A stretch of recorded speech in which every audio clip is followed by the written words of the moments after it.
अस्सलाम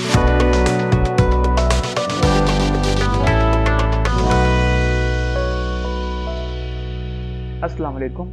इससे previous video में हमने अंडरस्टैंड किया था कि इंटीग्रेशन क्या होती है और उसकी ज्योमेट्रिकल एक्सप्लेनेशन क्या है, मतलब इंटीग्रेशन के थ्रू हम क्या कैलकुलेट कर रहे होते हैं एक्चुअल वे में।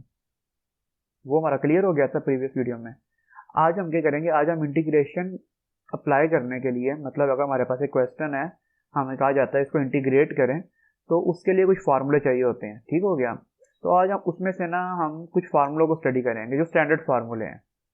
इंटीग्रेशन में वैसे बहुत से फार्मूले आएंगे इस चैप्टर में, लेकिन जो शुरू वाली 3 से 4 एक्सरसाइजेज है ना, उनको सॉल्व करने के लिए जो फार्मूले चाहिए ना, अभी हम सारे वो देखेंगे। वो स्टैंडर्ड फार्मूले हैं। तो अच्छा, अब स्टार्ट करने से पहले मैं आपको दोबारा एक बात बता देता हूँ कि रफ वर्क में कि जो इंटीग्रेशन होती है वो रिवर्स प्रोसेस होता है डेरिवेटिव का। मैं एग्जाम्पल से समझा देता हूँ। जैसे 1/x dx, इसकी इंटीग्रेशन लेनी है तो इसकी इंटीग्रेशन आएगी नेचुरल लॉग ऑफ x। ठीक है। अब नेचुरल लॉग ऑफ एक्स का हम डेरिवेटिव लेते हैं तो वो क्या आता था, 1/x। तो एग्जैक्ट वही आ गया ना ऊपर वाला, मतलब हमारे पास 1/x था, उसकी इंटीग्रेशन ली, नेचुरल लॉग ऑफ एक्स आया। अब जो natural log of X answer आया उसका डेरिवेटिव लिया, अगेन दोबारा ऊपर वाला आंसर आ गया, 1/x आ गया। तो इससे पता लग रहा है ये रिवर्स में चल रहे होते हैं। ये बात आपने माइंड में रखनी है। हर फॉर्मूले का यही सीन होता है कि वो क्या होता है, रिवर्स में होता है वो। अच्छा, अब हम क्या करते हैं, फार्मूले स्टार्ट करते हैं। बड़ा सिंपल है, इतना मुश्किल नहीं है, बस कुछ ट्रिक्स हैं जो आपने माइंड में याद रखनी है। अगर हमारे पास फर्स्ट फार्मूला है, अगर हमारे पास इतना कोई फंक्शन है और उसकी पावर क्या है, n है। ठीक हो गया। उसकी हमने इंटीग्रेशन करनी है, साथ में लिख देता हूँ f' x into d x. ठीक है। अब इसकी इंटीग्रेशन क्या होगी, ठीक है, एक तो इसका इंटीग्रेशन क्या होगी वो, और इंटीग्रेशन करने के लिए कंडीशन है वो पूरी होना जरूरी है। ये 2 पॉइंट से याद रखना है। जब भी इंटीग्रेशन का फॉर्मूला लगाना होता है ना, आपने 2 बातें कभी नहीं भूलनी। एक ये कि वो फार्मूला क्या है उस फंक्शन का, ठीक है, उस कंडीशन का, और वो कंडीशन क्या है। कंडीशन कंप्लीट होगी अगर वो स्टैंडर्ड है कंडीशन, फिर हम फार्मूला अप्लाई कर सकते हैं। ठीक हो गया। तो पहले हम कंडीशन समझ लेते हैं। तो आपने याद रखना है, जब कभी जैसे ये एफ ऑफ एक्स है ना और इसके ऊपर पावर है, जब कभी पावर के अंदर जो टर्म है, मतलब पावर के अंदर यहाँ पे एफ ऑफ एक्स है, इसका कंप्लीट डेरिवेटिव एग्जिस्ट कर रहा हो, ठीक है, और साथ dx एग्जिस्ट कर रहा हो, ठीक है, कंप्लीट डेरिवेटिव एग्जिस्ट कर रहा हो और साथ dx एग्जिस्ट कर रहा हो, इसको आप ना यूं, यहाँ तो यूं याद रखें कि complete derivative plus dx exist कर रहे आगे, ठीक है, उस फंक्शन का। या फिर इसको आप इस तरह याद रखें कि जिस फंक्शन का आगे डिफरेंशियल एग्जिस्ट कर रहा हो, ये जो है ना f' dx को डिफरेंशियल कहते हैं। ये हम 3.1 करेंगे, मैं वहां पे आपको डिटेल से एक्सप्लेन कर दूंगा। तो दोनों तरह से आप इसको माइंड में याद रख सकते हो कि फंक्शन का डेरिवेटिव प्लस dx या फिर डिफरेंशियल। ठीक है। तो मैं ये लेकिन ये प्रेफर करूंगा आप इसको इस तरह याद रखो कि फंक्शन का कंप्लीट डेरिवेटिव एग्जिस्ट कर रहा हो और साथ dx एग्जिस्ट कर रहा हो। ठीक है, ये इजी हो जाएगा। क्यों? क्योंकि हम डेरिवेटिव पहले करते आए हैं, इसलिए। तो ये कंडीशन है कि जब कभी फंक्शन की पावर n हो और फंक्शन का डेरिवेटिव और dx एग्जिस्ट कर रहा हो, तो हम क्या कर सकते हैं, जो अब फॉर्मूला अप्लाई करने लगा हूं, जो फंक्शन की पावर है ना उसमें 1 ऐड करना है, हमेशा ऐसे ही होगा, उसमें 1 ऐड करना है, और 1 ऐड करने के बाद जो एक्सप्रेशन बनेगा, ठीक है, अब इधर 1 ऐड जब मैंने किया ऊपर, तो क्या बन गया, n+1। तो डिवाइड हम कर सकते हैं n+1 से। बस ये बात है कि जब फंक्शन की पावर n हो, फंक्शन का डेरिवेटिव और dx एग्जिस्ट कर रहा हो आगे, तो फंक्शन की जो पावर है उसमें +1 ऐड करते हैं और उसी से डिवाइड करते हैं। उसी से डिवाइड का मतलब है कि पावर में ऐड किया ना +1, तो अब जो ऊपर पूरा एक्सप्रेशन बना ना n+1, उससे डिवाइड करना है, हालांकि जस्ट 1 से डिवाइड नहीं करना। ठीक हो गया। तो इसको मैं नीट करके यहाँ पे लिख भी देता हूँ कि एफ ऑफ एक्स की पावर क्या हो जाएगी हमारे पास, n+1 डिवाइडेड बाई n+1। अच्छा, अब ना मैं आपको एक फॉर्मूला बताया ना मैंने आपको, साथ ना मैं आपको ना इस एग्जाम्पल देख समझा देता हूँ ताकि आपको थोड़ा और क्लियर हो जाए। तो एफ ऑफ एक्स था ना, सिंपल कोई एक्सप्रेशन लिख लेता हूँ। जैसे ये x है, इसकी इंटीग्रेशन करनी है, तो पहले कंडीशन सेटिस्फाई करनी है, फिर फॉर्मूला अप्लाई करना है। कंडीशन क्या थी, जब कभी एक फंक्शन हो और फंक्शन का आगे ये क्या है, डेरिवेटिव एग्जिस्ट कर रहा हो, इसका डेरिवेटिव क्या होता है x का, 1 हम करके आए हैं, और साथ dx एग्जिस्ट कर रहा है, मतलब कंडीशन पूरी है। तो हम क्या कर सकते हैं, ऊपर जो पावर है उसमें एक ऐड कर सकते हैं, ऊपर पावर 1 थी ना तो उसमें एक ऐड करके क्या हो गया 1 + 1, और उसी से डिवाइड कर सकते हैं 1 + 1, तो ये ओवरऑल क्या हो जाएगा x² / 2। तो ये एक्सप्रेशन हमारे पास आ जाएगा x² + 2, x² / 2। तो आई होप सो आपको ये क्लियर हो गया होगा कि फंक्शन को किस तरह हमने अप्लाई करना है। ये फार्मूला बहुत इंपॉर्टेंट है। आप ये समझ लें कि आप मुझे पूछेंगे ना कि इंटीग्रेशन जो हमने करनी है, टोटल इसकी 8 एक्सरसाइजेज है अगर लेट्स सपोज, तो सबसे ज़्यादा यूज़ होने वाला फार्मूला कौन सा है, वो यही वाला है, इसलिए मैंने इस पर थोड़ा टाइम लगाया। ठीक हो गया। अच्छा, साथ में इसके हमने +c भी लिखना है। अब यहाँ पे पॉइंट है कि ये +c क्यों लिखना है, पॉइंट है यहाँ पे +c क्यों लिखना है, ये कांस्टेंट क्यों, ये कांस्टेंट कहते हैं इसको, ये कांस्टेंट इंटीग्रेशन क्यों ऐड करना है हमने। मैं कुछ एग्जांपल समझाता हूँ। लेट्स हमारे पास है y = x, कि एक जगह है y = x + 9 और एक जगह है y = x + 2 कह लें आप। ठीक है, इसका डेरिवेटिव लेते हैं हम, क्या आता है हमारे पास 1, इसका डेरिवेटिव लेते हैं तो क्या आता है 1, इसका डेरिवेटिव लेते हैं तो क्या आता है 1। ठीक है, अब मैं क्या करता हूँ, मैं dx को इक्वेशन की राइट साइड पे मूव करा देता हूँ। अब इसकी पहले फर्स्ट को जो है ना मूव करवाया, इंटीग्रेशन ली तो क्या आया y = x। अच्छा, ये ना d और इंटीग्रेशन का साइन आपस में कट जाता है। ठीक है, ये आगे आएगा, आपको पता लग जाएगा, ये कट जाता है। तो रिमेनिंग क्या बचा हमारे पास y = x। इसी तरह इधर भी मैं करता हूँ, तो रिमेनिंग क्या बचा हमारे पास y = x, और इधर भी करता हूँ तो क्या बचा रिमेनिंग हमारे पास y = x। अब पॉइंट ये है कि ऊपर क्या है +9 है और ये +2 है, तो मैंने आपको बताया था कि डेरिवेटिव इंटीग्रेशन रिवर्स होते हैं।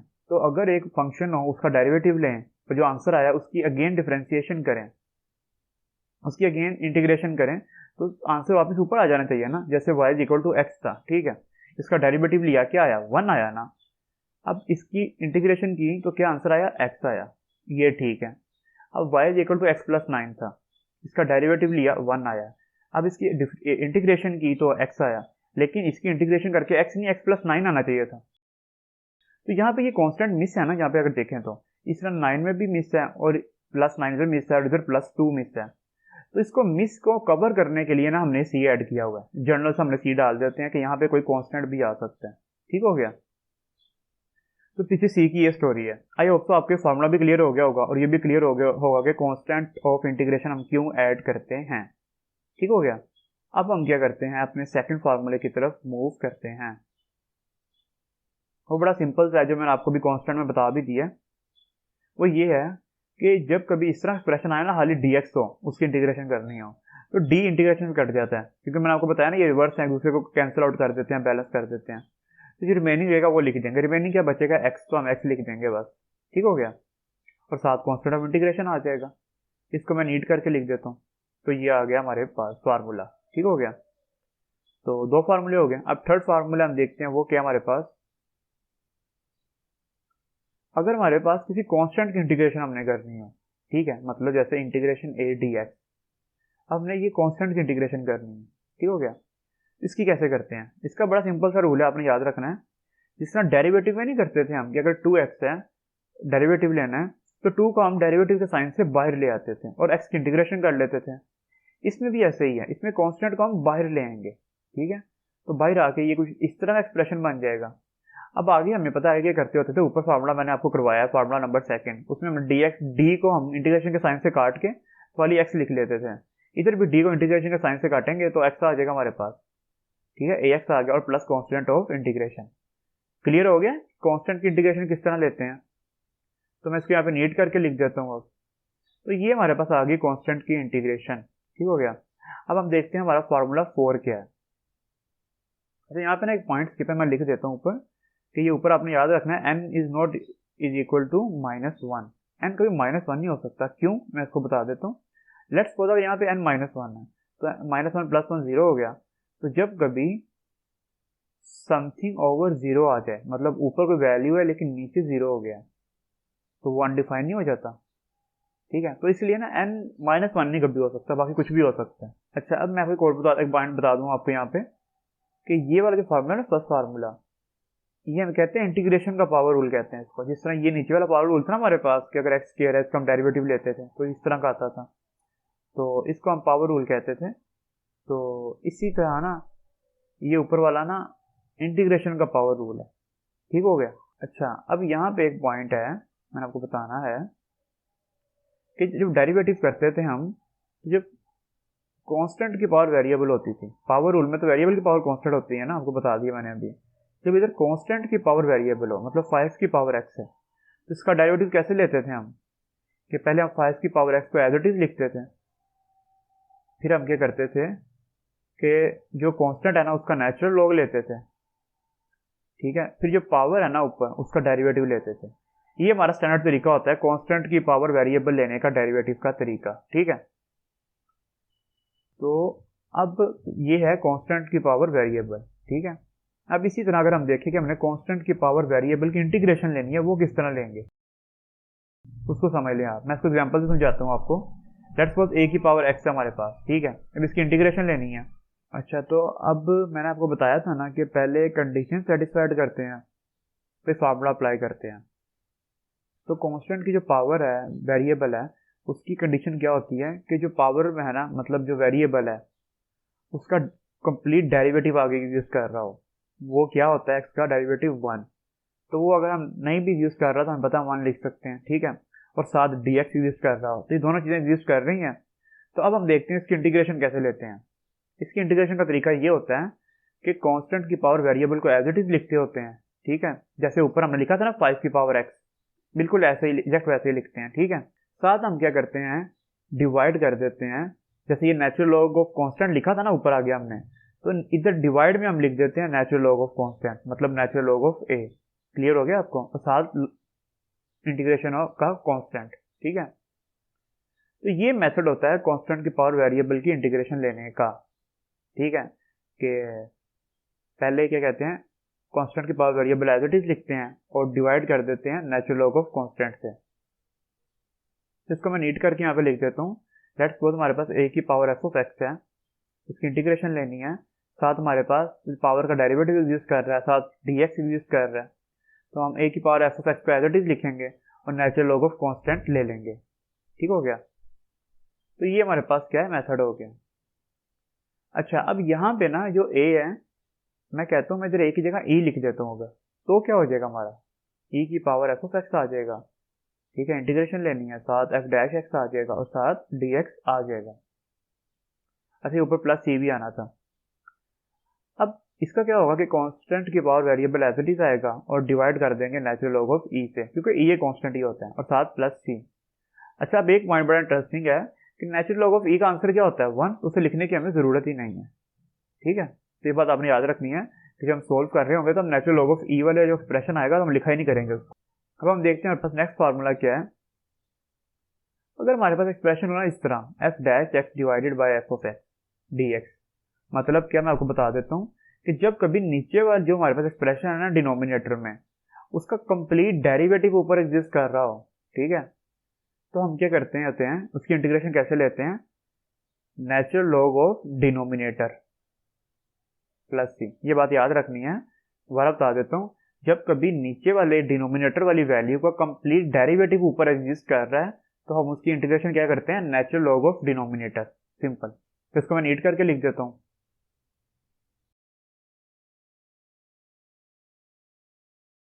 अब हम क्या करते हैं, अपना फॉर्मूला नंबर 7 देखते हैं। थोड़ा सा ट्रिग्नोमेट्री का देख लेते हैं। लेट्स सपोज साइन एक्स की इंटीग्रेशन क्या होती है। उसको करने से पहले मैंने आपको बताया था कि एक कंडीशन सेटिस्फाई करते होते हैं। कंडीशन क्या होती है, वेरिएबल नोमिनेटर में डिनोमिनेटर में है, जिधर वेरिएबल है ना उसका आगे डेरिवेटिव यूज करना चाहिए। जैसे यहाँ पे x वेरिएबल है ना, तो इसका डेरिवेटिव क्या होता है, 1। अगर वो नहीं भी है तो हम लिख सकते हैं। तो अब इसकी इंटीग्रेशन हम ले सकते हैं। इसकी इंटीग्रेशन क्या होगी, साइन की इंटीग्रेशन क्या आ जाएगी, माइनस कोस x। ठीक है, अच्छा, मैंने आपको बताया था कि ये रिवर्स होता है। तो अगर हमारे पास साइन की इंटीग्रेशन माइनस कोस x आई है, तो माइनस कोस की डेरिवेटिव क्या आना चाहिए हमारे पास। ठीक है, ये तो माइनस को मैं एज इट इज लिख देता हूँ, और कोस का डेरिवेटिव क्या होता है, माइनस साइन एक्स। तो ये माइनस माइनस प्लस हो जाएंगे मल्टीप्लाई करके, तो बाकी साइन एक्स। एग्जैक्ट वही आंसर आ गया ना ऊपर वाला जहाँ स्टार्ट किया था हमने। तो आपको क्लियर हो गया ये, ठीक है, कि रिवर्स में किस तरह चल रही है चीज। एनी अब अपने पास फॉर्मूला नंबर 8 देखते हैं। अब हम देखते हैं cos x की इंटीग्रेशन क्या होती है हमारे पास। एग्जैक्ट वही रूल है हमारे पास कि cos x की इंटीग्रेशन क्या आ जाएगी, sin x, ठीक है, प्लस सी। इस तरह फॉर्मूला नंबर 9 देखते हैं, उसकी इंटीग्रेशन क्या है हमारे पास, tan x की इंटीग्रेशन, ठीक है। तो इसको थोड़ा सा सोल्व कर लेते हैं। tan x को मैं लिख सकता हूँ ना sin x over cos x, ठीक है। अब मैंने आपको एक फॉर्मूला बताया था, रफ वर्क में बता देता हूँ, ये फॉर्मूला नंबर 6 याद है आपको, ठीक है। इसका क्या रूल था कि नीचे वाले का कंप्लीट डेरिवेटिव ऊपर एग्जिस्ट कर रहा हो तो हम क्या करते हैं, नेचुरल लॉग लिखते हैं और साथ क्या लिख लेते हैं, जो डिनोमिनेटर में वैल्यू होती है। यहाँ पे एफ ऑफ एक्स थी तो मैंने एफ ऑफ एक्स लिख दी थी, ठीक है। इस फार्मूले को इम्प्लीमेंट करते हैं ऊपर। अच्छा, ऊपर आपने गौर किया, मैंने साइन से माइनस से मल्टीप्लाई भी किया है और बाहर माइनस भी लिखा है, ठीक है। 2 बार साइन माइनस लिख दिया, मतलब यूं कह लें माइनस से मल्टीप्लाई भी किया, माइनस से डिवाइड भी किया। ये मैंने इसलिए लिखा है ताकि जो नीचे वाली वैल्यू है ना उसका कंप्लीट डेरिवेटिव ऊपर बन जाए, मतलब नीचे cos x है ना तो ऊपर कंप्लीट माइनस साइन x आ जाए, क्योंकि cos x का डेरिवेटिव क्या होता है, माइनस साइन x, ठीक है।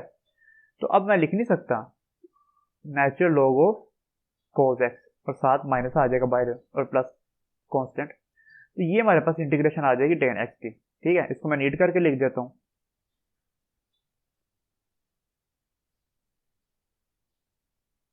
ठीक हो गया। ये पॉइंट क्लियर है आपको।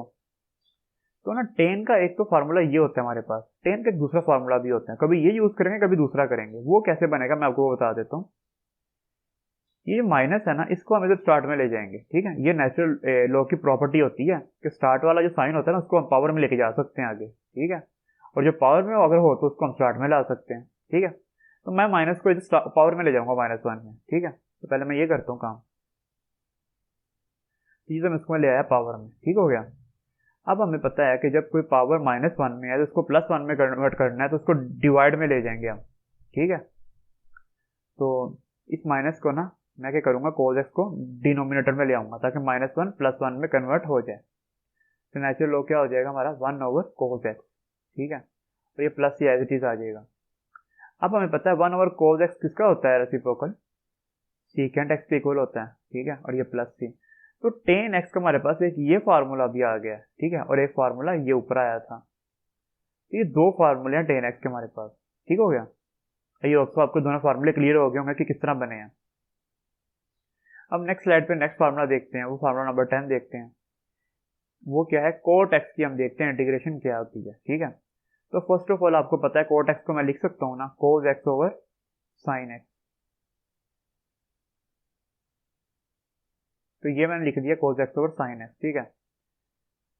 अब उसी तरह ही वो फार्मूला मैंने आपको याद करवाया था, याद है ना आपको, कि नीचे वाले का कंप्लीट डेरिवेटिव ऊपर एग्जिस्ट कर रहा हो अगर, तो साइन का डेरिवेटिव क्या होता है cos x, तो ये एग्जिस्ट कर रहा है ऊपर, इधर माइनस से मल्टीप्लाई करने की जरूरत नहीं है क्योंकि ऑलरेडी पूरा एग्जिस्ट कर रहा है डेरिवेटिव ऊपर, क्योंकि साइन x का डेरिवेटिव होता ही cos x है, माइनस आता ही नहीं है। तो इसको मैं लिख सकता हूँ natural log of sine x और प्लस सी, ठीक हो गया।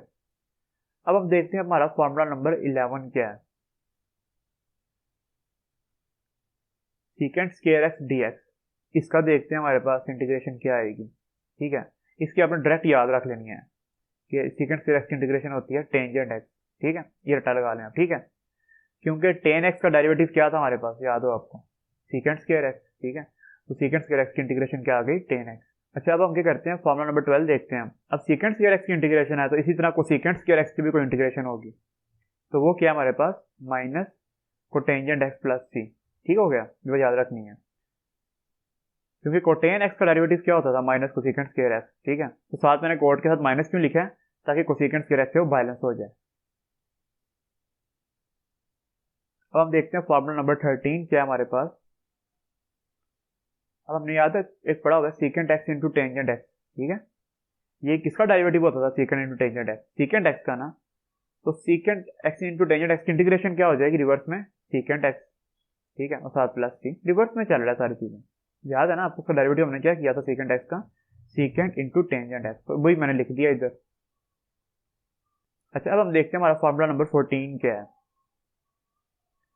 जिस तरह हमने सीकेंट इंटू टेंजेंट को देखा है इसी तरह कोसेकेंट इंटू कोटेंजेंट को देखते हैं। तो इसकी क्या थी इंटीग्रेशन, इसकी क्या आ जाएगी integration, minus cosecant X plus C, ठीक है, ये आपको पता है।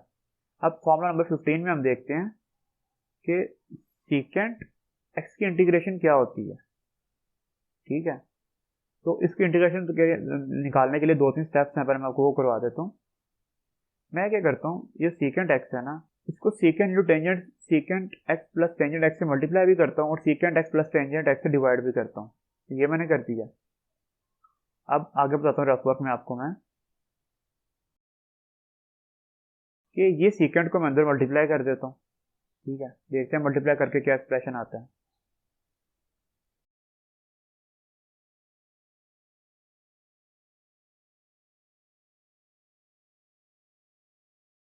तो ये आ जाएगा मल्टीप्लाई करने के बाद हमारे पास एक्सप्रेशन, ठीक है।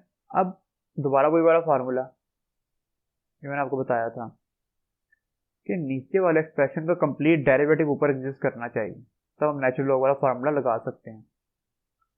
तो हमें देखना होगा कि नीचे वाला कंप्लीट डेरिवेटिव एग्जिस्ट कर रहा है ऊपर के नहीं कर रहा। अगर हम देखें टेन एक्स का डेरिवेटिव क्या होता है, सीकेंट स्क्वायर एक्स, तो वो तो एग्जिस्ट कर रहा है। और सीकेंट एक्स का डेरिवेटिव क्या होता है, सीकेंट टू टेंजेंट एक्स, वो भी एग्जिस्ट कर रहा है। तो मैं लिख सकता हूँ ना नेचुरल लॉग ऑफ डिनोमिनेटर, ठीक है। पॉइंट क्लियर हो गया ना आपको। तो मैं यहाँ पे फॉर्मूला लिख देता हूँ, क्या आ जाएगा, natural log of secant x plus ten x और साथ कांस्टेंट ऑफ इंटीग्रेशन, ठीक है। तो ये 15 फार्मूला भी हमारा सीकेंट एक्स का क्लियर हो गया है, ठीक हो गया। अच्छा, ये हमारा था फार्मूला 15। अब हम क्या देखेंगे, हमारा फार्मूला 16 देखते हैं वो क्या है। जिस तरह सीकेंट एक्स की इंटीग्रेशन है, इसी तरह कोसेकेंट एक्स की इंटीग्रेशन देखते हैं हम। एग्जैक्ट उसी पैटर्न पे होगी जिस तरह सीकेंट एक्स का किया था। पहले हम मल्टीप्लाई करेंगे कोसेकेंट एक्स माइनस कोटेन एक्स से और डिवाइड भी करेंगे कोसेकेंट एक्स माइनस कोटेन एक्स से। उधर प्लस में था, इधर माइनस में है, ठीक हो गया। अब कोसेकेंट एक्स को ऊपर मल्टीप्लाई कर देते हैं, तो मल्टीप्लाई करके ये एक्सप्रेशन आ गया। डिनोमिनेटर को हम एज इट इज पेस्ट कर देंगे। अब हमने क्या करना है, मैं आपको बताता हूँ कि नीचे वाले का मैंने बताया था कंप्लीट डेरिवेटिव ऊपर एग्जिस्ट करना चाहिए, ठीक है। तो वो देखते हैं एग्जिस्ट कर रहा है कि नहीं कर रहा, ठीक है। जो कोसेकेंट एक्स होता है उसका डेरिवेटिव क्या होता है, माइनस कोसेकेंट इंटू कोटेंजेंट। तो कोसेकेंट एक्स का तो एग्जिस्ट कर रहा है ऊपर डेरिवेटिव। अब देखना माइनस कोटेन एक्स का एग्जिस्ट कर रहा है ऊपर, तो माइनस कोटेन एक्स लिखता हूँ, ठीक है। माइनस एज इट इज लिखता हूँ। कोटेन एक्स का डेरिवेटिव क्या होता है, माइनस कोसेकेंट स्क्वायर एक्स, ठीक है। तो ये माइनस माइनस प्लस हो जाएंगे और कोसेकेंट स्क्वायर एक्स, ये कंप्लीट डेरिवेटिव एग्जिस्ट कर रहा है ऊपर, ठीक हो गया। तो मैं नेचुरल लॉग वाला फार्मूला लिख सकता हूँ ना नीचे, तो मैं लिख दूंगा natural log of denominator. Denominator क्या है, cosecant x minus cotangent x. अच्छा, अब आगे हम देखते हैं हमारा फार्मूला नंबर 17 क्या है। 1/a² plus X square D x, इसकी इंटीग्रेशन करनी है, ठीक हो गया। इसकी इंटीग्रेशन होती है 1/a tan inverse x/a plus c. अच्छा, ये कैसे बनी है मैं आपको बता देता हूँ। मैंने आपको हमेशा कहा था पहले कंडीशन सेटिस्फाइड होगी, और कंडीशन किधर लगेगी, वेरिएबल के ऊपर। तो अगर हमारे पास ये यहाँ पे जो x है ना, पावर मतलब पावर 2 है ना x की पावर, तो अगर हमारे पास x की पावर 2 है मतलब जो x है उसका कंप्लीट डेरिवेटिव ऊपर एग्जिस्ट करना चाहिए पावर के अंदर वाली टर्म का, ठीक है। तो उसका डेरिवेटिव क्या होता है, x का 1 वो एग्जिस्ट कर रहा है, तो तब ही हम सारा ये फार्मूला लगा सकते हैं 1/a tan इनवर्स x/a, ठीक हो गया। तो ये पॉइंट आपने याद रखना है। अच्छा, इस फार्मूले का हम प्रूफ भी देखेंगे आगे। वैसे आगे हम देखते हैं हमारा फार्मूला नंबर 18 क्या है। वो है बेसिकली बाय पार्ट्स वाला, ठीक हो गया। कि अगर आपके पास बाय पार्ट्स किसे कहते हैं बताता हूँ मैं आपको। अगर आपके पास u dot V D X है ना इस तरह, तो आपके पास मतलब दो फंक्शंस है, u और v दो फंक्शंस हैं, मल्टीप्लाई हो रहे हैं, तो उनकी इंटीग्रेशन कैसे लेते हैं इसको देखते हैं। पहले हम u को लिखेंगे, ठीक है, एज इट इज, कोई इसमें ना इंटीग्रेशन का साइन ना डेरिवेटिव का साइन आएगा, कुछ भी नहीं, ठीक है। सेकंड पे जो v है उसकी इंटीग्रेशन ले लेंगे हम, ठीक है। दो फंक्शन है, जो फर्स्ट फंक्शन है उसको एज इट इज लिखा है, जो सेकंड फंक्शन है उसकी इंटीग्रेशन ली है, ठीक है। हमेशा ऐसे ही करना है। फिर बाद में आपको साइन डालना माइनस का, जैसे मैंने यहाँ पे माइनस का साइन डाल दिया है। फिर आपने डालना इंटीग्रेशन का एक बड़ा साइन, ठीक है। फिर आपने अगेन इंटीग्रेशन का साइन डालना है, ठीक है। अब ये बड़ा साइन क्यों डाला है और छोटा साइन क्यों डाला है, जो बड़े वाला साइन है उसको इग्नोर कर दें आप, ठीक है। अब इसी स्मॉल साइन जो डाला है इंटीग्रेशन का उस पर फोकस करें। उसके आगे मैं लिखता हूँ वी डी एक्स, ठीक है, ठीक है। और आगे मैं लिख देता हूँ डेरिवेटिव ऑफ u। अब ये एक स्क्वायर ब्रैकेट डाली है मैंने और फिर dx लिख दिया, ठीक हो गया। मैं वो क्लियर कर देता हूँ। ये जो मैंने एंड पे dx लिखा ना स्क्वायर ब्रैकेट के बाद, ये dx जो शुरू में इंटीग्रेशन का साइन डाला था ना उसके लिए है बेसिकली। तो इसको आप यूं समझ लें, ये फर्स्ट है हमारा, ये सेकंड है, ठीक हो गया। तो अब आप फोकस करें फर्स्ट और सेकंड के बाद। पहले मैंने u को एज इट इज लिखा था ना, तो मैं कह सकता हूँ ना फर्स्ट को मैंने एज इट इज लिखना है, ठीक हो गया। फिर सेकंड पे मैंने v की इंटीग्रेशन ली है, तो मैं कहूंगा कि मैंने सेकंड की इंटीग्रेशन लेनी है, ठीक है। फिर साथ माइनस का साइन स्टैंडर्ड है, माइनस का साइन आएगा, ठीक है। उसके बाद एक इंटीग्रेशन का साइन आएगा, ठीक है।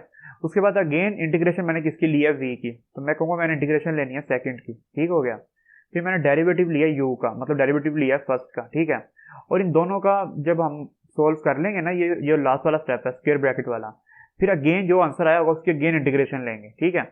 तो मैं क्या कह सकता हूँ, बाय पार्ट्स क्या होता है, फर्स्ट एज इट इज मतलब u as it is, integration of second मतलब v की integration, minus integration of second मतलब v की इंटीग्रेशन, आगे डेरिवेटिव ऑफ फर्स्ट मतलब u का डेरिवेटिव, ठीक है। और अगेन फिर एंड पे इंटीग्रेशन लेनी है।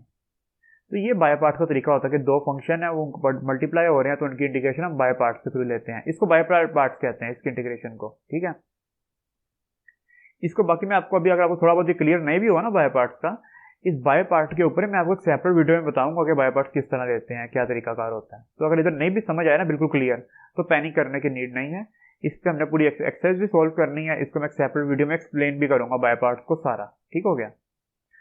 अच्छा आगे हम देखते हैं हमारा फॉर्मूला नंबर 19 क्या है, square root A square minus x square, ठीक है। अब इसकी इंटीग्रेशन क्या होती है हमारे पास, तो हमने ये देखनी है। तो A square divide by 2 sine inverse x over ए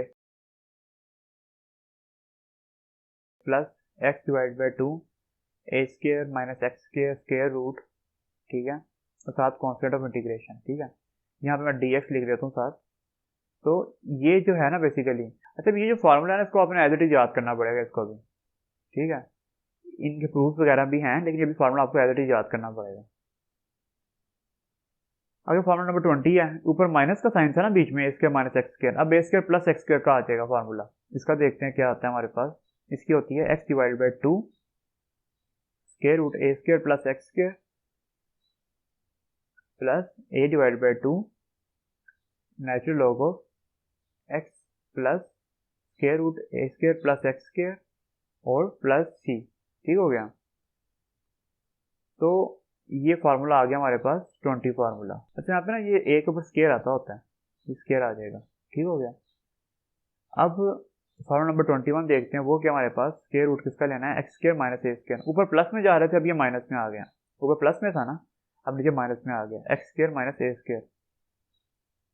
इसकी इंटीग्रेशन लेके देखते हैं क्या आती है हमारे पास, X divide by 2 X square minus A square minus A square divide by 2 natural log of X plus square root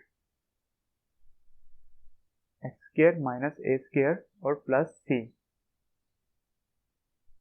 अब देखते हैं फॉर्मूला नंबर 22 क्या हमारे पास। ये जो था ना हमारे पास ऊपर 1 ओवर ए स्क्वायर प्लस एक्स स्क्वायर, ठीक है। तो अब ए स्क्वायर प्लस एक्स स्क्वायर था ना, इधर प्लस का साइन था ना सेंटर में, अब माइनस का साइन डाल देंगे तो देखते हैं क्या आता है। अच्छा यहाँ पे इंटीग्रेशन के साइन मैंने कहा था मिस हो गया, ये मैं ऐड कर देता हूँ। अच्छा हम इंटीग्रेशन कर रहे थे इसकी ए स्क्वायर माइनस एक्स स्क्वायर की, देखते हैं क्या आती है। इसकी बड़ी सिंपल इंटीग्रेशन होती है,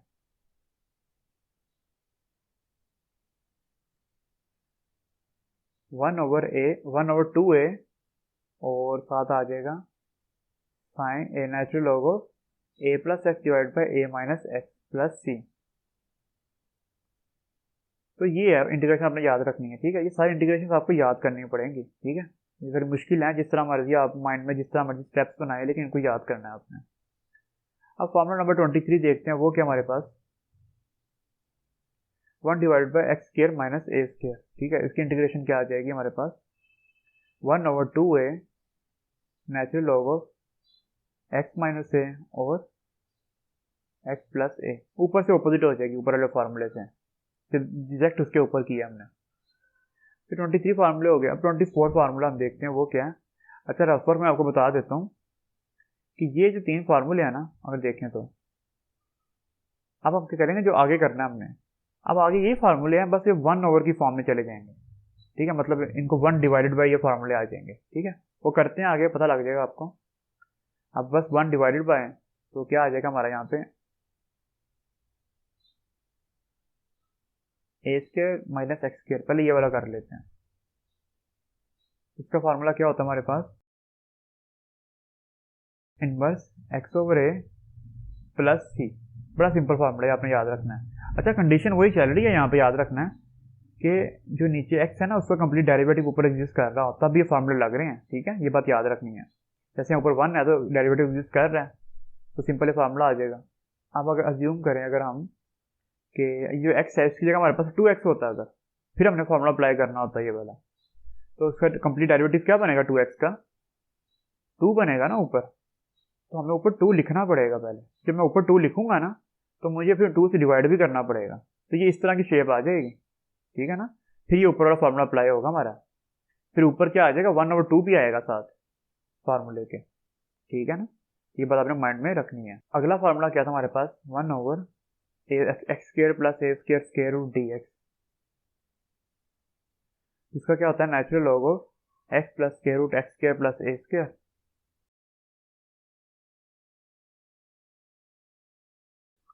और प्लस सी, ठीक हो गया। अब फार्मूला नंबर 26 देखते हैं, वो क्या हमारे पास, square root x square minus A square D X, natural log of X plus square root x square minus A square plus सी। ये फार्मूले सारे आपने एज इट इज याद करने हैं, ठीक हो गया, अगर आपको डायरेक्ट सोल्व करनी है।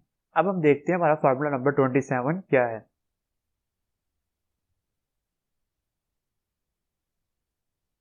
तीसरा 1 डिवाइडेड बाई क्या आ जाएगा, x square root x square minus ए स्क्वायर इंटू डी एक्स। इसका आ जाएगा 1/a secant inverse x over ए प्लस सी। ये हो गया हमारे पास। अब हम क्या करते हैं, अपना फार्मूला नंबर 28 देखते हैं, वो क्या है, secant cube theta D x. इसकी इंटीग्रेशन क्या होती है, इसकी इंटीग्रेशन आप याद कर लें एज इट इज, वैसे इसको हम सोल्व भी करेंगे 3.4 एक्सरसाइज में, इंपॉर्टेंट इंटीग्रेशन है, ये आपने याद कर लेनी है। Secant theta tan theta divide by 2 plus 1 divide by 2 natural log of secant theta plus tan theta plus c. अच्छा, ये जो है a square minus x square, ठीक है, ये एक्स स्क्वायर प्लस ए स्क्वायर, ये एक्स स्क्वायर माइनस ए square, ठीक है, ये है ना। तो इसे मैंने आपको एक बात बतानी है बड़ी इंपॉर्टेंट, लेट वाली बात, कि जब कभी ए स्क्वायर माइनस एक्स स्क्वायर आए ना, जब इसका हमने प्रूफ करना होगा ना इस फार्मूले का, तो हम क्या लेट करेंगे, let x is equal to a sine theta. जब एक्स स्क्वायर प्लस ए स्क्वायर होगा तो क्या लेट करेंगे, x is equal to a tan theta, ठीक है। और जब कभी एक्स स्क्वायर माइनस ए स्क्वायर होगा तो हम क्या लेट करेंगे, x is equal to a secant theta. तो ये लेट वाले कुछ पॉइंट्स है, मैं आपको बता देता हूँ, याद रखने, मैं लिख भी देता हूँ नीचे कि if A square minus x square वाला कोई एक्सप्रेशन आ जाए, जिस तरह मर्जी डिनोमिनेटर में आए, नोमिनेटर में आए, स्क्वायर रूट में आए, ना आए, आपने जो ये भी इस क्वेश्चन का प्रूफ करना है ना, इसी मतलब इस फॉर्म में कोई भी क्वेश्चन आ जाए, ए स्क्वायर की जगह कोई भी वैल्यू आ जाए, एक्स की जगह कोई भी वैल्यू आ जाए, या एग्जैक्ट ए स्क्वायर माइनस एक्स स्क्वायर आ जाए, आपने जो लेट करना है ना, वो आपने क्या लेट करना है, ये बस याद करनी पड़ेगी आपको, x is equal to a sine theta, ठीक है। सेकंड चीज मैंने आपको बताई थी, अगर क्या आ जाए आपके पास ए स्क्वायर प्लस एक्स स्क्वायर आ जाए तो आपने क्या लेट करना है, या फिर ए स्क्वायर प्लस एक्स स्क्वायर हो जाए, या फिर आप इसको अपोजिट भी कर सकते हो, एक्स स्क्वायर प्लस ए स्क्वायर, एक ही बात है। तो क्या लेट होगा, x is equal to a tan theta, ठीक है। और थर्ड पॉइंट आपने क्या याद रखना है कि जब आपके पास आ जाए ना, इसी चीज क्या रहेगी हमारे पास, हाँ, a x square minus A square, तो आपने क्या लेट करना है, x is equal to a secant theta. तो ये लेट वाली चीजें आपने याद रखनी है, बोलनी नहीं है, ये बड़े इंपॉर्टेंट है, क्योंकि प्रूफ को सोल्व करने में हमारे काम आएंगी। अच्छा, आगे ना ट्रिग्नोमेट्री के कुछ फार्मूलाज हैं, वो भी आपको याद होने चाहिए, वो भी यूज होंगे इंटीग्रेशन में, ठीक है। मैं कुछ ट्रिग्नोमेट्री के फार्मूले आपको हिंट्स दूंगा उनकी, तो वो हिंट्स में देनी है मैंने, बाकी उनको जो कंप्लीट सॉल्व है ना वो मैं आपको डेरिवेटिव के चैप्टर में करवा चुका हूँ। ठीक है, तो फार्मूले क्या थे पहले मैं आपको वो बता देता हूँ। एक तो हमारे पास साइन अल्फा प्लस बीटा वाले फार्मूले, क्या था, sine alpha cos beta plus cos alpha sign beta, ये 4 फार्मूले थे ना इससे रेलिवेंट। ठीक है, इसी तरह sine P plus sine Q के फार्मूले थे हमारे पास, वो क्या थे मैं वो लिख देता हूँ।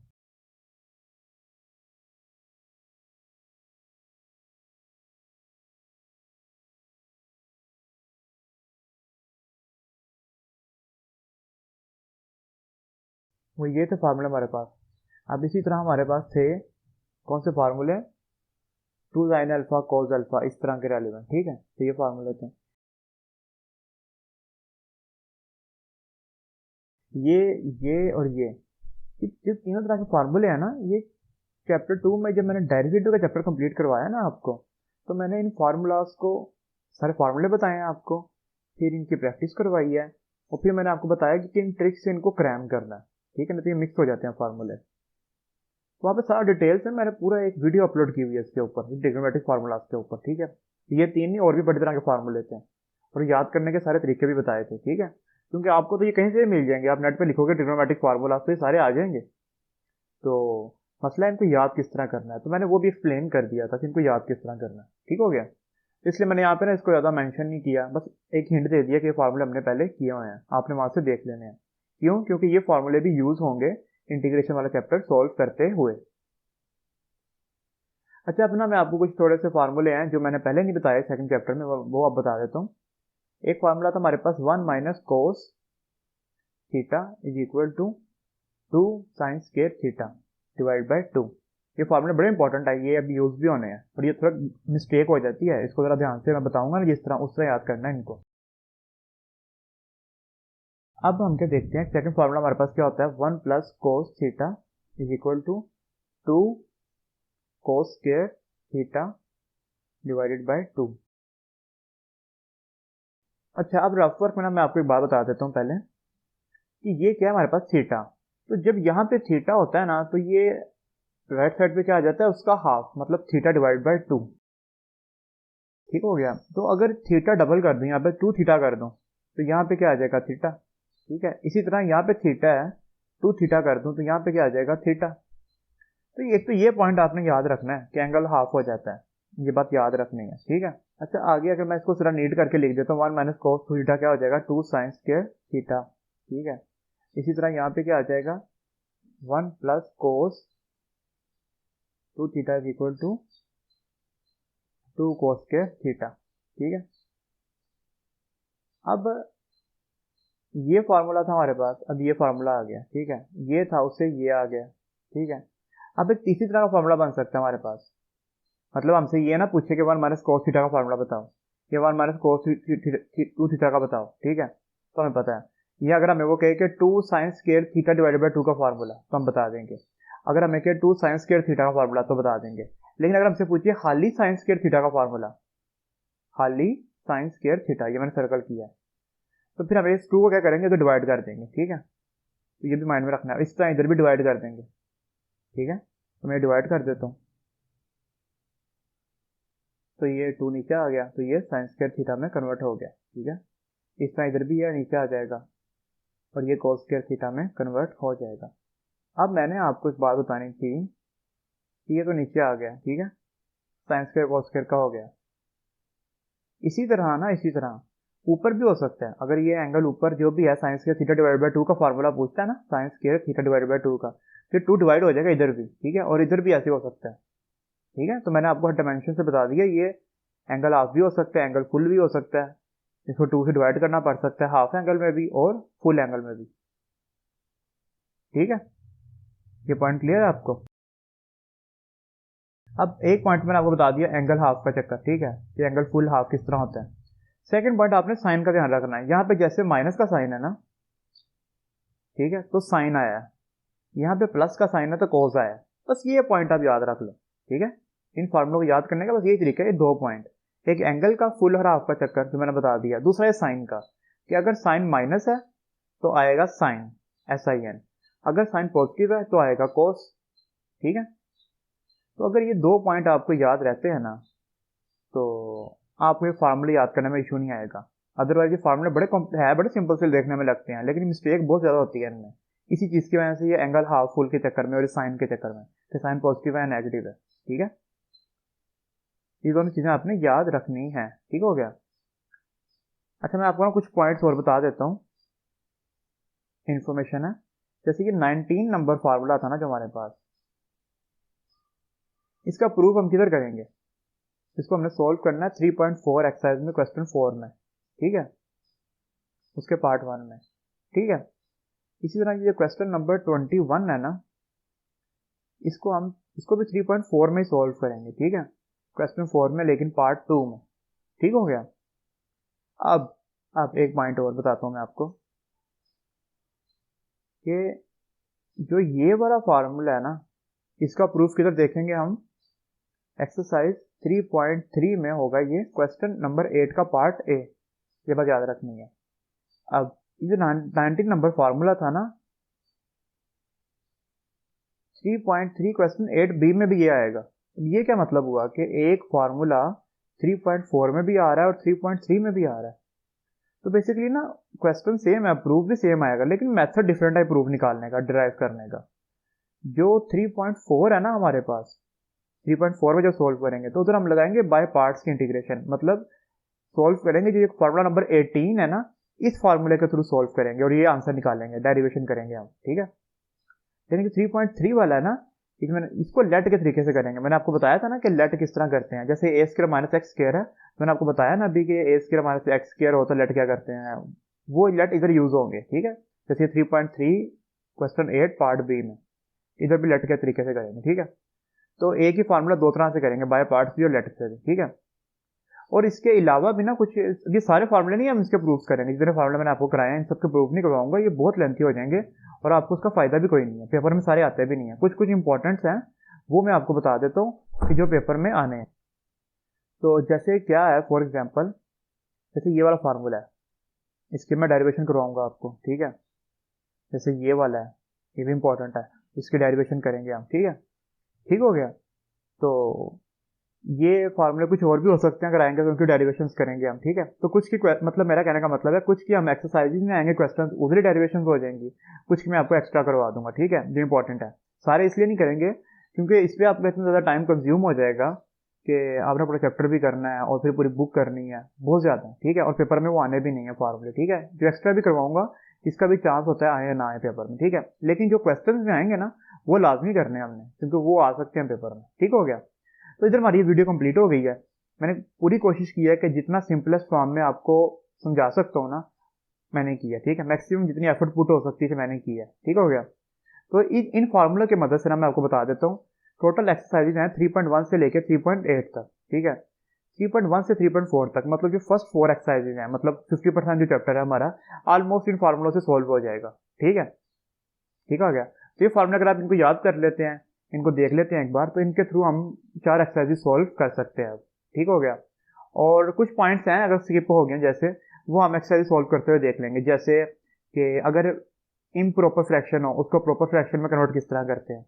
तो कभी ऐसा होगा कि कोई क्वेश्चन गिवन होगा हमें, ठीक है, और हमें कहेंगे कि इसको इंटीग्रेशन निकालें इसकी, ठीक है। तो इंटीग्रेशन हम तब तक नहीं निकाल सकते किसी क्वेश्चन की जब तक वो प्रॉपर फ्रैक्शन में कन्वर्ट ना हुआ हो, ठीक है। तो ये प्रॉपर फ्रैक्शंस होंगी, उसको हम प्रॉपर फ्रैक्शंस में कन्वर्ट करेंगे, जो चैप्टर जो हमने फर्स्ट ईयर में किया हुआ है, ठीक है। हमने चैप्टर पूरा किया हुआ है प्रॉपर इम्प्रॉपर फ्रैक्शंस के ऊपर, ठीक है। तो वैसे वो आएगा तो वहाँ पे बता दूंगा मैं आपको, ठीक है। तो इस तरह कुछ छोटे छोटे पॉइंट्स हैं, वो जब एक्सरसाइज सोल्व करेंगे तो आ जाएंगे। बेसिक जो सारे कॉन्सेप्ट है ना, सारे डिफिकल्ट कॉन्सेप्ट और जितनी मैक्सिमम चीजें चाहिए थी आपको 4 एक्सरसाइज सोल्व करने के लिए, वो मैंने करवा दी है, ठीक है। अल्लाह हाफिज।